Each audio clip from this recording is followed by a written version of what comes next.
Malika Rawal, and I'm here today to talk to you about becoming a changemaker. So let's get started. What do you see in this picture? A normal response would be maybe a man walking down an alley filled with trash, and there's a goat next to him. But let's look a little bit deeper. What's actually happening in this picture? A shocker? Yeah, I know. About 3 years ago, I was in the exact same boat as you. My parents immigrated from India and moved to the United States in their 20s. A short while after, I was born. Not into the low-class family, poor urban areas, and diminished opportunities that they were born into, but the land of the free, specifically Charlotte, North Carolina, Tar Heel Nation. Although separated geographically, I still share the culture of Indians. For example, food, language, cultural events, and more.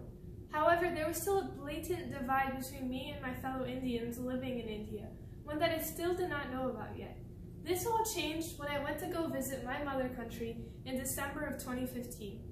From stepping out of that airport and entering into the thick smog of Delhi, I was already alarmed. Kids were walking on the unsanitary streets barefoot. Yes, these same streets where citizens were openly defecating, the same streets flooded with polluted water, the same streets with leftover garbage that uncaring citizens just did not throw out. This wouldn't be a problem if the people could just use sanitizers and figure it out, correct? Well, what if they didn't have the knowledge or the resources? What if they were stepping into viruses, bacteria, feces without knowing the actual impact? What if they would rather pay for food, water, and education for their kids instead of hygiene supplies that they deemed unnecessary? I was utterly puzzled by this situation, and I was desperate to find answers. The only problem was we were out of the country, so we couldn't use the Wi-Fi on our phones, and I didn't have the courage to go, hey, can I use your computer to understand why this country that you live in has such a large sanitation problem and it's affecting so many people's health, because I've never seen anything like this, to my cousins. So I waited it out until the plane ride back where I could finally find answers, and this is what I found. There is a difference between an unpreventable death and a preventable one. And it is absolutely sickening to hear families losing their loved ones to resources we take for granted in the United States. These were people of the same culture, religion, and spoke the same language as me. The roles could have easily been reversed, and I wanted to make sure that my extended family of 1.4 billion people was going to be okay in whatever way I could. This compelled me to find a solution. Initially, I was thinking of super intricate and almost impossible plans of, oh, what if I get Ellen DeGeneres on board and everything will be paid for? That's not exactly how it would happen. Later, it would really click for me. The solution was simple: access, affordability, and education. To be honest, I was afraid of what the outcomes would be. What if this completely fails and we waste people's donations? What if nobody joins? And honestly speaking, that what if is the killer of all good ideas.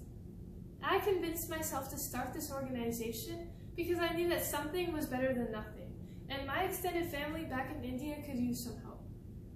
So, the HelpHygiene Foundation's mission is to increase sanitation in order to decrease the transmission of infectious disease. The first step I took was hosting a drive to collect shoes, toiletries, and I did this outside of my house. The whole experience was kind of funny. My neighbors were giving me weird glances, they thought I couldn't see them. My brother was so excited he was mass-producing lemonade for the donors, and my mom almost hit our stand while backing out of the garage. However, that day was the day I truly believed that I could persevere. I still remember counting each toiletry and shoe like I was a child counting Halloween candy. We began locally at first. People are often amazed to find these same third world conditions right here at home. In total, through our drives, public appearances, and connections, we've been able to collect over 35,200 toiletry items and 4,120 pairs of shoes. These toiletries and shoes were donated to over 12 homeless shelters in North Carolina, and this year we also donated around 800 toiletry items to rehabilitation efforts from the areas stricken by Hurricane Harvey and Hurricane Florence. Moreover, our collected shoes have been donated to the Souls for Souls campaign that transport these shoes to third world countries. In total, over 9,250 families have been impacted by our efforts. And next 5 years, we hope to increase this number to 100,000 families. So far, the HelpHygiene Foundation has grown over to 60 members who believe in its purpose and help support its cause. Last year, we hosted an entertainment night where we sold over 345 tickets and were able to raise $5,125 to add to our total donations of $31,000 to date. And finally, I was able to realize my initial purpose. This past December, we traveled to India, where we opened up Chapter HelpHygiene India, and since then, over 800 self-hygiene packets have been donated, which is approximately 6,000 toiletry items, to various villages, adoption centers, and women's clinics.